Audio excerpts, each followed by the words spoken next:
Assalamualaikum warahmatullahi wabarakatuh. Innal hamdalillah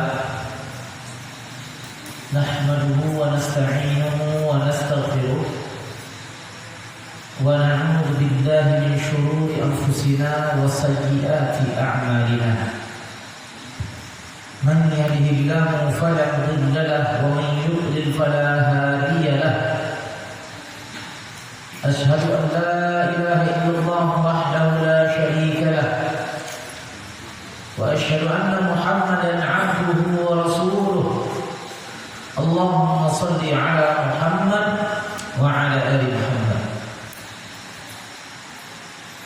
إخوة الإيمان أعزني الله وإياكم. Alhamdulillah malam ini kita dikumpulkan oleh Allah Subhanahu wa taala di dalam masjidnya yang mulia Aqabah 7. Semoga kita semua pengurus masjid, jamaah kaum muslimin senantiasa mendapatkan rahmat dan karunia dari Allah Subhanahu wa taala. Amin ya rabbal alamin. Salawat dan salam marilah kita kirimkan kepada Nabi kita yang tercinta Muhammad sallallahu alaihi wasallam. Allahumma salli wa sallim ala nabiyyina Muhammad.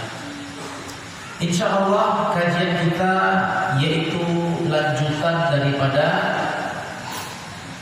kitab Tafsir Kalimat Tauhid, di mana sedikit kita mengulas apa yang telah kita sampaikan pada pekan-pekan yang lalu tentang makna la ilaha illallah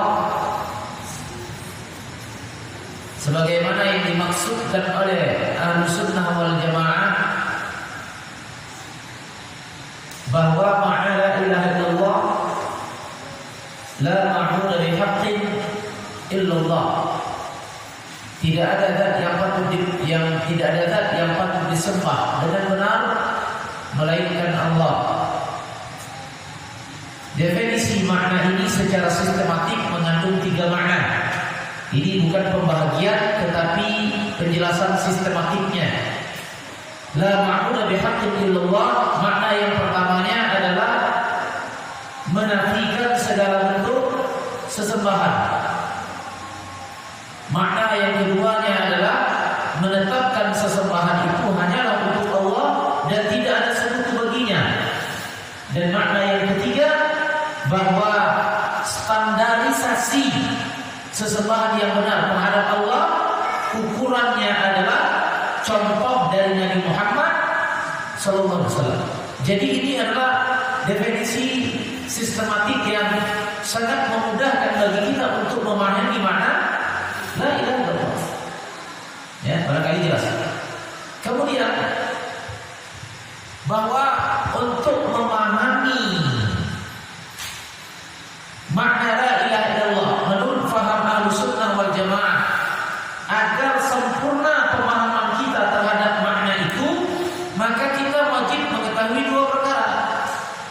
Pertama, bahwa orang-orang kafir yang diperangi oleh Rasulullah dahulunya adalah orang-orang yang mentauhidkan Allah secara rububiyah tetapi meninggalkan tauhid uluhiyah. Artinya yakin kepada Allah sang pencipta alam, pemberi rezeki dan yang menghidupkannya dan yang mematikan, tetapi mereka menolak untuk beribadah kepada Allah. Dan ini dalilnya surat Yunus ayat 31. Ketika ditanyakan kepada mereka siapa yang memberikan rezeki, maka mereka menjawab fasayaquluna Allah. Akan tetapi mereka kafir dan mereka adalah orang yang diperangi oleh Rasulullah SAW. Dan yang kedua, kesempurnaan pemahaman kita terhadap makna la ilaha illallah. Yang kedua, bahwa orang-orang yang diperangi oleh Rasulullah SAW adalah orang-orang yang kafir. Mereka itu ingkar terhadap tauhid rububiyah dan ingkar pula terhadap tauhid uluhiyah. Artinya kafir murni, tidak beriman kepada Allah secara hati dan tidak mau beribadah kepada Allah Subhanahu wa taala. yang mana kedua-duanya itu poin pertama dan poin keduanya kedudukannya sama. Yang ingkar kepada Allah secara tauhid uluhiyah tetapi beriman secara tauhid rububiyah, dan orang yang ingkar kepada Allah secara tauhid rububiyah dan uluhiyah kedudukannya sama. Sama-sama apa? Sama-sama kafir. Dan dua poin ini menyempurnakan pemahaman kita terhadap makna la ilaha illallah. Apa korelasinya Pak Ustaz? Korelasinya bahwa la ilaha illallah tuntutannya rububiyah dan uluhiyah. Cacat satu maka cacat tauhid kita. Orang Islam banyak. Orang Islam banyak bersikap terhadap kalimat tauhid la ilaha illallah dengan sikap rububiyah saja. Banyak. Sedangkan tauhid la ilaha illallah tuntutannya rububiyah dan uluhiyah. Banyak umat Islam yang mengamalkan la ilaha illallah secara rububiyah saja. Buktinya apa Pak Ustaz? Muslim tak sholat, Muslim tak puasa, Muslim tak mengeluarkan zakat mal, zakat harta, zakat kebun, zakat hewan, tidak dikeluarkan. Muslim beriman kepada Allah tapi meninggalkan uluhiyah, meninggalkan tuntutan beribadah kepadanya. Maka kedudukannya sama dengan poin yang pertama tadi. Beriman kepada Allah secara rububiyah tetapi meninggalkan uluhiyah. Sehingga dapat oleh kita kesempurnaan makna la ilaha illallah. Tuntutannya rububiyah dan uluhiyah. Tidak boleh ditinggalkan salah satu di antara keduanya. Apabila ditinggalkan salah satu di antara keduanya, maka tauhidnya rusak, akidahnya cacat. Paham? Bisa dipahami? Sudah paham atau belum paham? Sudah paham? Sudah, insyaallah ya. Alhamdulillah. Karena ini kalau tidak dipahami dengan benar, bagaimana kita menjalankan agama? Bagaimana kita seorang muslim menjalankan ajaran agama Islam kalau kita tidak memahami dasar kalimat tauhid atau dasar akidah dan keyakinan kita? Makanya kita lihat dalam kehidupan masyarakat muslim banyak mengabaikan ajaran agama Islam. Tidak sedikit muslim yang tidak sholat. Kalau di sensus barangkali minim.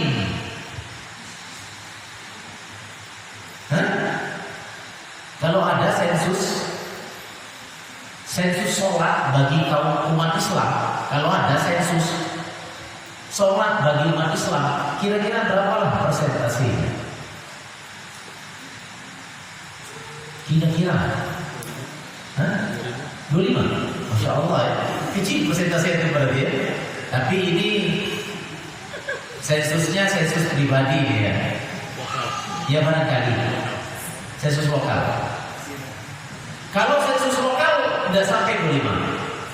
Banyak yang barangkali 25/100 ya. Banyak yang di bawah itu. Kalau sensus lokal, antum bayangkan saja lah ya, untuk ini baru uluhiyah dalam masalah sholat ya. Baru uluhiyah dalam masalah sholat. Bayangkan saja satu komplek 200 kakak. Bayangkan saja satu komplek 200 kakak yang rutin sholat 5 waktu di masjid, di musolanya, di musola kompleknya. Katakanlah zuhur dan asar lewat karena di kantor, di tempat kerja, di mana-mana. Kita ambil saja secara parsial subuh. Kalau subuh sama isya mau kemana coba alasannya? Tidak ada kan alasannya. Nah, kita sensus asar isya dengan subuhnya. Dari 200 kakak paling 1 sekira-kira 7 sampai 10 orang. Kalau 10 per 100 berapa persen? 1%. Berarti meleset nih 25%. Nah itu kasus itu. Kasus. Mohon maaf betul. Kadang-kadang nih umat Islam memandang perkara yang pokok, perkara yang fundamental dalam agamanya adalah ekonomi. Kadang-kadang. Kenapa? Karena kalau seandainya ada keguncangan ekonomi, ribut seluruh alam. Ribut semua. Tapi ketika ada kegoncangan ibadah, tidak ada yang ribut. Tidak ada yang ribut. Jadi penilaian terhadap permasalahan yang besar yang dihadapi oleh umat Islam adalah masalah akidah, bukan masalah ekonomi. Kalau masalah ekonomi sudah diatur oleh Rabbul Alamin, wala nabluwannakum bisyai'in minal khawf wal ju' wa naqsin minal amwal. Sedikit harta itu ujian dari Allah. Jadi teman-teman sekalian yang mudah-mudahan dimuliakan Allah. Jadi itu selayang pandang terhadap apa yang telah kita sampaikan dahulunya tentang makna la ilaha illallah, kemudian kesempurnaan makna la ilaha illallah. Yang intinya tuntutan la ilaha illallah adalah rububiyah dan uluhiyah. Nah, teman-teman sekalian, makanya dalam masalah tauhid itu penting. Sebelum kita lanjut dalam sebelum kita lanjut dalam kajian kita ini, kajian pada malam ini insyaallah, ini kalau seandainya nanti fix telah ada pembicaraan dengan pengurus masjid, nanti akan kita kokohkan lagi insyaallah. Kalau tidak ada halangan, insyaallah untuk kajian tauhid ini kita minta izin kepada pengurus untuk sebulan 2 kali, pekan pertama dan pekan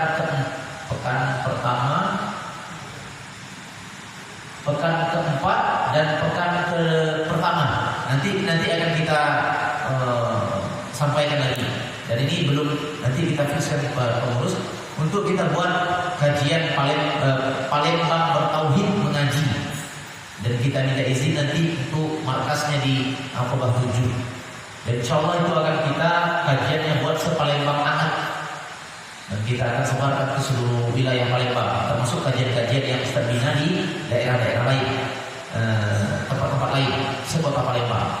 Jadi karena kita melihat bahwa begitu pentingnya begitu pentingnya kajian tauhid, ya.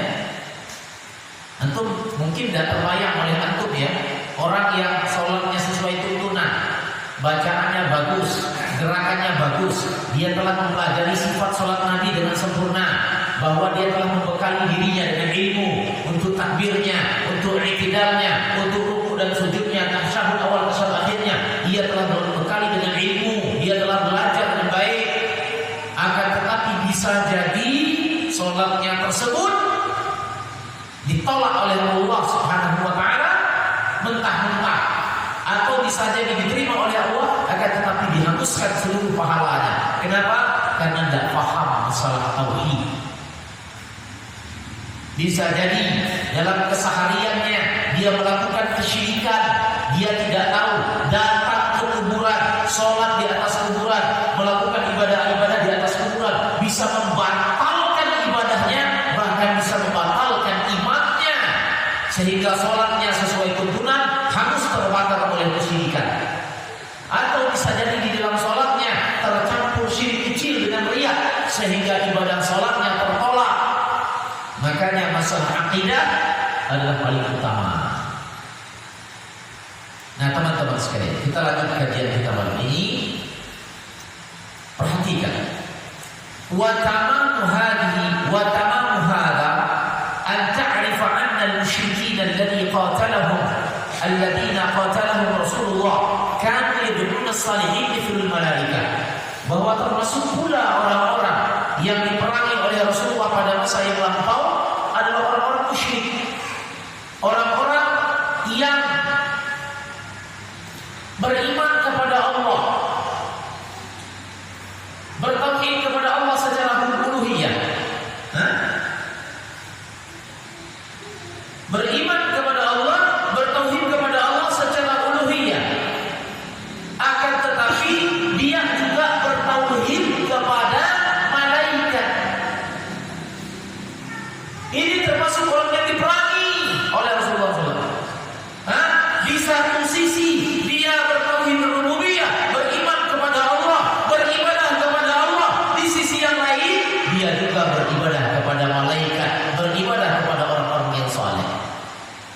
Sehingga kedudukannya sama dengan poin yang pertama dan sama dengan poin yang kedua. Poin yang pertama apa tadi? Bertauhid rububiyah, tidak bertauhid uluhiyah. Poin yang kedua, tidak bertauhid rububiyah dan tidak bertauhid uluhiyah. Maka ini sama kedudukannya. Orang musyrik yang beriman kepada Allah, beribadah kepada Allah, di sisi yang lain dia beribadah kepada selain Allah. Ibadahnya rusak. Ingat, bisa jadi ibadahnya batal, bahkan lebih parah daripada itu imannya yang batal. Makanya tauhid paling utama.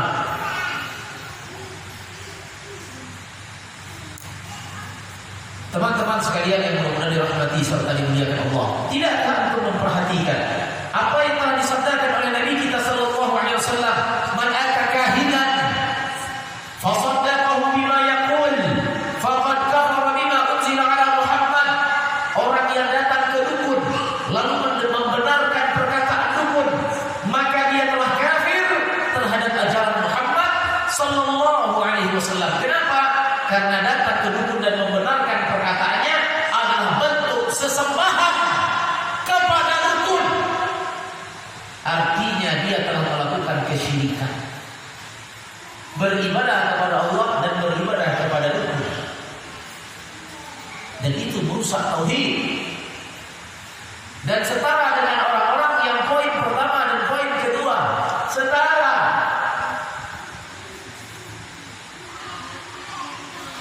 Subhanallah. Nah, teman-teman sekalian yang mudah-mudahan dimuliakan Allah, al-musyrikun al-awwalun laisu kullahum ya'budun al-asnam. Ini Syekh Shalih Fauzan. Pada awalnya orang-orang musyrik dahulunya bukan hanya penyembah patung saja. Al-musyrikun al-awwalun laisu kulluhum ya'budun al-asnam. Orang musyrik pada di masa Rasulullah bukan hanya penyembah patung saja. Akan tetapi fahum mutafarriquna fi ibadatihim. Mereka berbeda-beda dalam sesembahan mereka. Faminhum man ya'budul asnam. Ada di antara mereka yang menyembah patung. Wa minhum ya'budul malaika.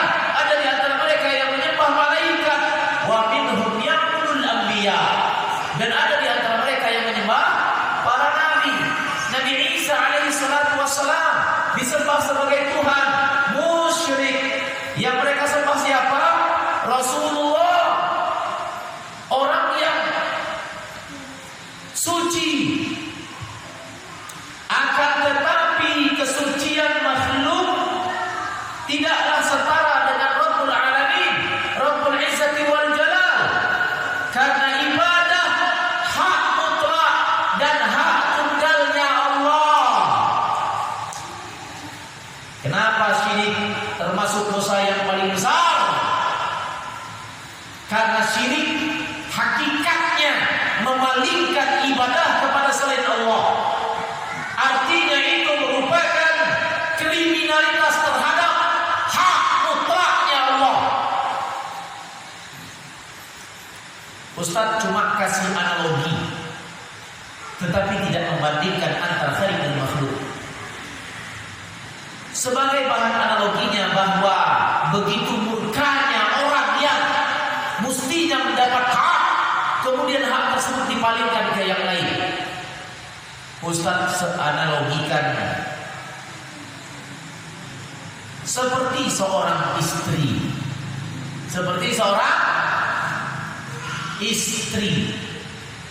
Dia memiliki hak dari suaminya. Apa hak istri? Di antaranya dikasih belanja lahir, dikasih belanja batin,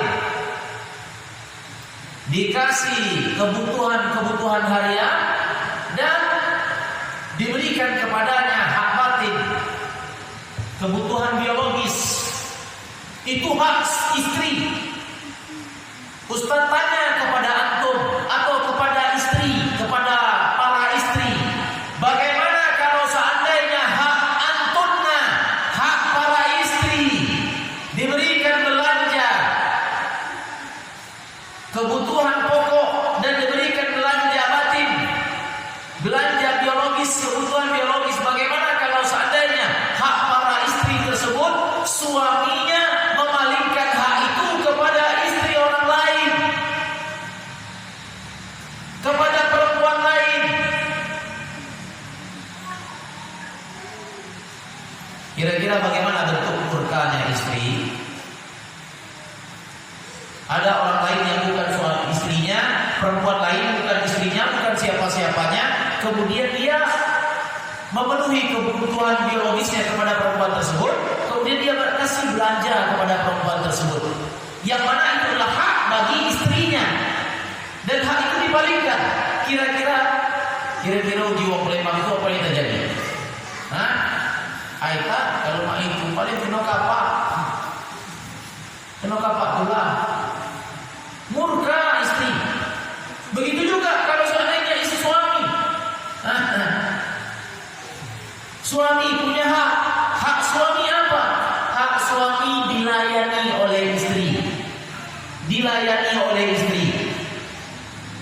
Salah satu hak suami adalah dilayani oleh istri dan dipatuhi perintahnya.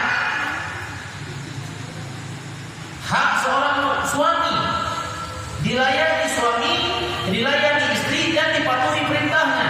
Lalu bagaimana seandainya antum wahai para suami, istri antum misalkan waliyadzubillah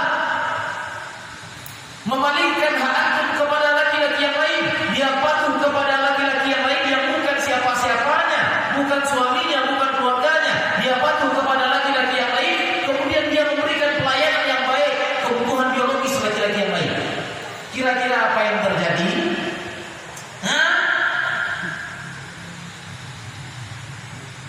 Lalu bagaimana kalau seandainya hak Allah?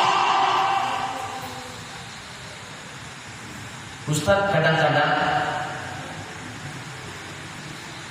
terkadang sangat ironi sekali. Ada ketip nikah yang khotib di waktu akad nikah atau di acara walimah itu getol-getolnya suami wajib ini, istri ini wajib ini, wajib itu, wajib ini, wajib itu. Ya dijelaskan tidak masalah, itu bagus. Kewajiban suami, kewajiban istri, bagus itu. Cuma kalau seandainya volume tekanannya itu lebih daripada bagaimana kita wajib menunaikan hak kita kepada Allah, ini kurang ajar. Apalagi yang menyampaikan tausiahnya itu suami si fulan wajib menunaikan hak istri ya, si fulan wajib, yang fulana wajib juga. Itu dalam keadaan azan. Ini pernah saya dapatkan azan asar. Yang tukang ceramahnya ngomong, si A fulan antum wajib ya bayar menunaikan kewajiban. Kewajiban ini wajib, kalau enggak dosa. Itu dalam keadaan azan asar. Udah sampai kelar azan asar. Lanjut terus. Lanjut mamam tuh. Jadi kalau seandainya ditekankan betul, suami menunaikan hak istri, istri menunaikan hak suami, lalu bagaimana antara hak hamba kepada Allah?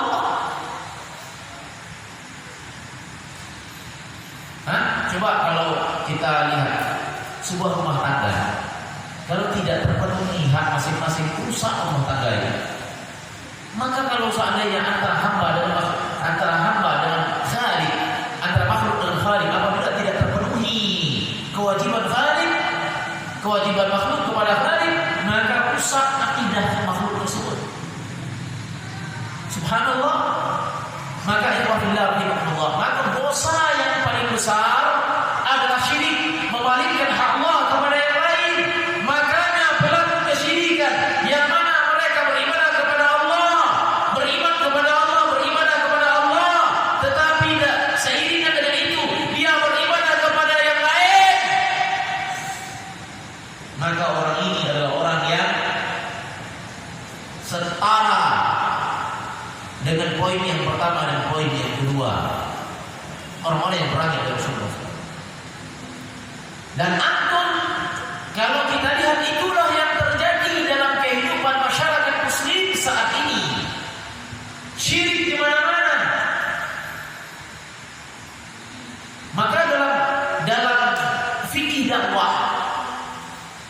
kita lihat bagaimana dakwahnya Rasulullah SAW, maka yang paling pertama dibenahi adalah masalah akidah.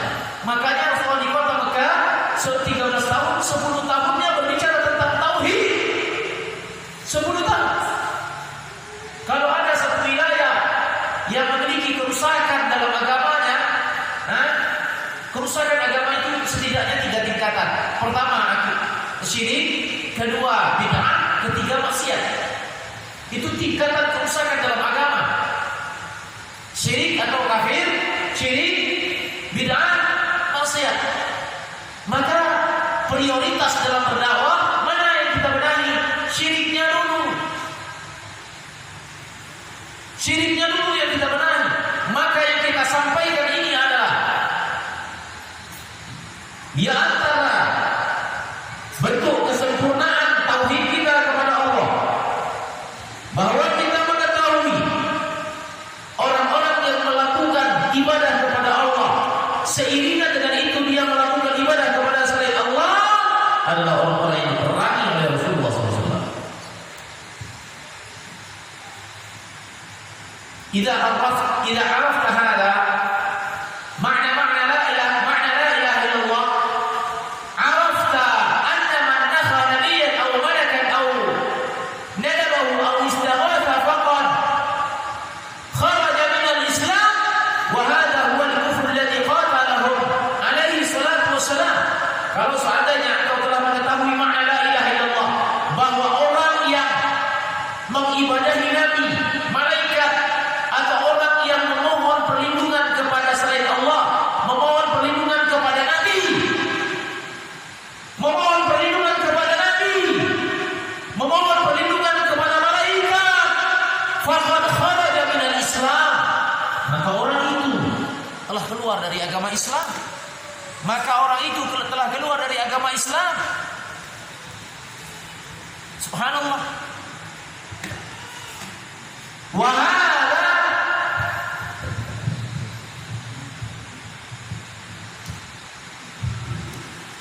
hadha huwa al-kufru alladhi qatalahum Rasulullah sallallahu alaihi wasallam. Maka inilah bentuk kekufuran yang telah diperangi oleh Rasulullah sallallahu alaihi wasallam. Dan ini teman-teman sekalian, inilah yang terjadi. Ustaz banyak dapat cerita-cerita dari Raudhah. Banyak orang yang diusir dari Raudhah. Kenapa? Karena banyak orang beristighatsah kepada kuburan Nabi sallallahu alaihi wasallam. Minta ini, minta itu, minta ini, minta itu ke kuburan Nabi sallallahu alaihi wasallam. Ustaz telah ingatkan bahwa kalaupun seandainya objek doanya kepada Allah tetapi melalui roh Nabi sallallahu alaihi wasallam, maka yang menyebabkan kufur bukan rububiyahnya tetapi uluhiyahnya. Yang menyebabkan kufur bukan keyakinannya tetapi perbuatannya. Karena dalam agama Islam perbuatan itu tidak dibenarkan. Umar bin Khattab ketika beliau bertawassul kepada Abbas pamannya, boleh bertawassul kepada orang yang masih hidup, melalui doanya boleh. Umar bin Khattab berkata kepada Abbas, wahai Abbas, wahai pamannya Rasulullah, ketika Rasulullah masih hidup, kami bertawassul, memohonkan, meminta kepada Allah agar turunkan hujan melalui doanya Rasulullah SAW. Rasulullah masih hidup. Akan tetapi Rasulullah telah meninggal, maka kami meminta kepada paman Rasulullah agar Allah turunkan hujan melalui doa. Maka Abbas lakukan itu. Jadi Umar, kalau seandainya beliau mau bertawassul kepada Rasulullah, kuburan Rasulullah, beliau sudah duluan, tapi beliau tidak lakukan itu. Dan tidak ada dari kalangan sahabat yang bertawassul melalui kuburannya Rasulullah SAW. Makanya di Raudhah itu banyak orang diusir. Di Raudhah itu ada 2 penjaga. Pertama dari kalangan askar. Askar itu dia polisi yang memang membatasi gerak-gerak. Ini kebanyakan orang Indonesia. Orang Indonesia itu banyak yang, apalagi yang masuk baki, yang megang-megang tanah, yang masuk kantong itu udah dirazia itu. Ngapa? Indonesia yang lempar-lempar kain ke Ka'bah itu siapa? Mana? Indonesia juga. Yang lempar-lempar kain ke Ka'bah dulu, masih ingat kan? Ditangkap ibu-ibu dari Sulawesi. Kain lempar-lempar. Lempar-lempar. Kenapa? Supaya berkah Ka'bah itu pindah ke kainnya. Tuh, kena tangkap. Telah itu sudah keluar di berita dan dilepaskan karena dia lakukan itu karena kebodohan, tidak sampai kepadanya ilmu. Dilepaskan oleh askar. Pihak pemerintah Saudi Arabia dilepaskan karena apa? Bodoh, tidak ngerti. Maka yang askar itu bertugas membatasi gerak langkahnya orang-orang yang mau ke Raudhah, yang kalau sudah ada yang macam-macam di Raudhah itu diusir sama askar. Kemudian ada penjaga yang kedua yaitu ulama dari kalangan Madinah. Ulama itu menjelaskan tentang perkara syirik sambil nangis. Bahkan ada ikhwan kita datang ke Ustaz, saya baru balik dari umroh dan saya sebagai perantara. Maka kalamu kahada madhab Abu Jahal. Maka ini adalah perkataan madhabnya Abu Jahal dan telah dibantah oleh Allah Subhanahu wa taala secara langsung. Madhab Abu Jahal itu telah dibantah oleh Allah secara langsung. Surat Zumar ayat ketiga. Walladzina ittakhadhu min dunihi awliya ma na'buduhum illa liyuqarribuna ila Allahi zulfa. Perkataan orang-orang yang menjadikan penolong selain Allah, orang-orang yang berbuat kesyirikan, mereka akan berkata, kami tidak menyembah perantara, kami menyembah Allah, tetapi perantara tersebut sebagai media untuk mendekatkan diri kami kepada Allah. Jadi dibantah langsung oleh Allah Subhanahu wa taala. Jadi kalau mau beribadah langsung saja. Tawasul boleh, akan tetapi dengan tawasul yang syar'i, yang dibenarkan oleh agama kita. Berdoa dengan media nama Allah, seperti misalkan bertawasul dengan nama Allah untuk berdoa. Ingat, untuk berdoa. Dan itu difirmankan oleh Allah dalam surat Al-A'raf, walillahi asmaul husna fad'uhu biha. Berdoalah kepada Allah dengan nama-nama yang baik, boleh. Atau berdoa kepada Allah melalui perantara, bertawasul dengan amal soleh, seperti yang disabdakan oleh Nabi dari Abu Hurairah di Bukhari dan Muslim, 3 orang yang terkurung di dalam goa berdoa kepada Allah dengan mengandalkan amal-amal soleh, maka itu dibenarkan. Wallahu a'lam bishawab. Aqulu qouli hadza fastaghfiruh innahu huwal ghafurur rahim. Ba'da isya kita lanjut insyaallah. Kalau tidak ada halangan, tapi nanti kita mohon izin lagi untuk difikskan lagi bersama orang tua kami pengurus masjid. Insyaallah kalau tidak ada halangan, ini belum fix ya, tapi ini masih gambaran. Nanti setelah isya akan kita update infonya, tergantung nanti bagaimana dari pengurus masjid. Insyaallah kalau tidak ada halangan, tanggal 22 November hari Ahad jam 8 kita mulai perdana kajian Palembang Bertauhid Mengaji dengan tematik tauhid, dengan tema insyaallah perintah yang agung dari Allah. Dan itu insyaallah nanti kita membuat proyeknya dan kita undang seluruh kajian yang Ustaz bina di seluruh kota Palembang. Dan kita minta doa dan dukungannya. Barangkali seperti itu. Aku lupa dihadap fastaghfiru innahu ghafurur rahim. Dan kalau seandainya nanti penuh, barangkali untuk ibu-ibunya bisa di atas. Insyaallah untuk ibu-ibunya aman di atas, bapak-bapaknya di bawah. Assalamualaikum warahmatullahi wabarakatuh.